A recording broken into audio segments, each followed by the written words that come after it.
Good morning students, मैं चंद्रकांता आज आपको कक्षा 12वीं से पाठ नंबर 1 जिसका शीर्षक है भक्तिन, जिसकी लेखिका है महादेवी वर्मा, तो उस पाठ के विषय में आपको समझा रही हूँ।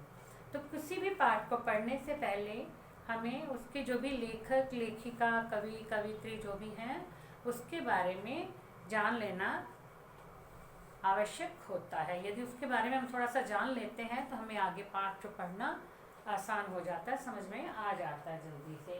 तो सबसे पहले लेखिका का जो जीवन परिचय है, ये हिंदी भाषा की प्रख्यात छायावादी कवित्री मानी जाती है। इन्होंने बहुत सी कविताएं भी लिखी हैं और ये लेखिका भी हैं। तो ये छायावादी कवित्री मानी जाती हैं। छायावादी मतलब बहुत कम शब्दों में लिख के उसमें बहुत अधिक ज्ञान भरा रहता है और इन्हें आधुनिक मीरा के नाम से भी जाना जाता है। इनकी तुलना मीराबाई से की जाती है। इनका जन्म सन 1907 में उत्तर प्रदेश राज्य के फर्रुखाबाद जनपद में हुआ था और इनके पिता का नाम गोविंद प्रसाद था, जो भागलपुर विश्वविद्यालय में प्रधानाचार्य थे।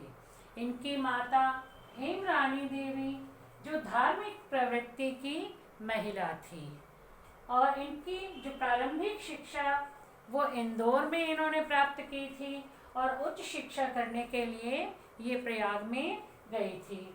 वहाँ पर उन्होंने संस्कृत में एमए की। संस्कृत विषय में एमए करने के बाद ये प्रयाग महिला विद्यापीठ की प्रधानाचार्य बन गई थी। तो प्रधानाचार्य बच्चों, ये मैंने मात्रा में लगाई थी, प्रधानाचार्य और प्रधानाचार्य। पुल्लिंग में प्रधानाचार्य, पीछे मात्रा नहीं लगती, और स्त्रीलिंग में प्रधानाचार्य यानी पीछे मात्रा आ की मात्रा लगती है। तो एमए संस्कृत में एमए करने के बाद ये प्रयाग महिला विद्यापीठ की प्रधानाचार्य हो गई थी और इनका विवाह बड़ी छोटी उम्र में, यानी जब ये 9 साल की थी उस उम्र में रूप नारायण वर्मा से इनका विवाह हो गया था।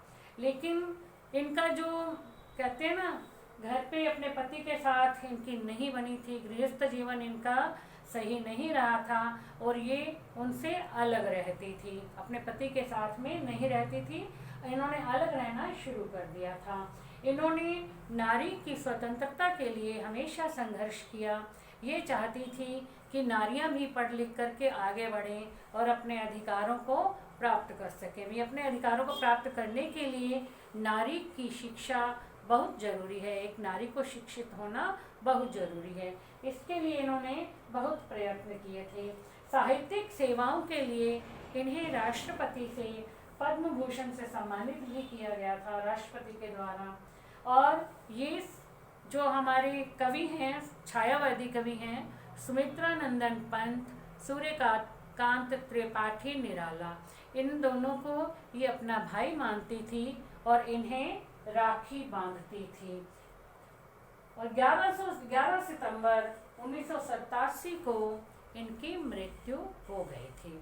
अब इनका जो है मतलब अकेली रहती थी, अपने पति के साथ नहीं रहती थी, तो इनके घर में अकेली रहने के कारण ये हमेशा मतलब अपने जो है ना लेखक लेखिकाएं और कवि कवित्रियाँ उन सबको बुला लेती थी और घर पे बैठ कर के मतलब वहीं पे खाना वाना खाया और खूब काम करते थे, बैठ के हंसी में ठिठोले होते रहते थे। इस तरह से अपना ये समय व्यतीत करती थी। इसके साथ ही ये पशु पक्षियों को, यानी पक्षियों को और जानवरों को अपने घर में रख लेती थी और फिर उनका नामकरण भी करती थी, उनका पालन अपने बच्चों की तरह पालन पोषण उनका करती थी। आपने बच्चों 8th क्लास में पढ़ा होगा नीलकंठ, जैसे इनके घर में मोर था, उसका नाम नीलकंठ था। मोरनी रखी हुई थी इसने अपने घर पे, उसका नाम राधा रखा था। दूसरी मोरनी का नाम कुब्जा था। उनके घर में कबूतर थे तो कबूतर का नाम लक्का रखा था। तोते भी थे, छोटे छोटे खरगोश थे और गिलहरी को जब लेके आई थी उठा के तो उसका नाम गिल्लू रख दिया था।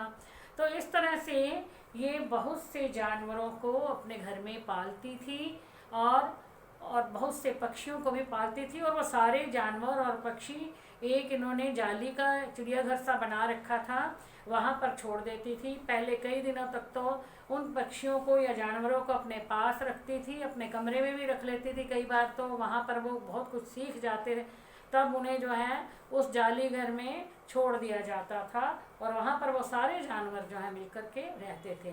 तो इस प्रकार से ये महादेवी वर्मा का जीवन परिचय जो आपको मैंने संक्षिप्त में बताया है। तो अब ये पाठ है भक्तिम।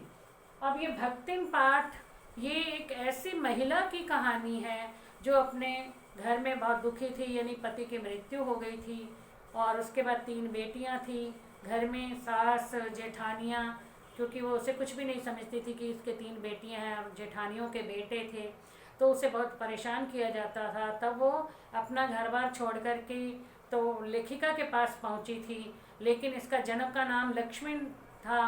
तो लेखिका को इसने बताया कि मेरा जन्म का नाम लक्ष्मी है, लेकिन मैं किसी को नहीं बताती अपना नाम, क्योंकि इसे ऐसा बताने में बहुत बुरा लगता था, अच्छा नहीं लगता था।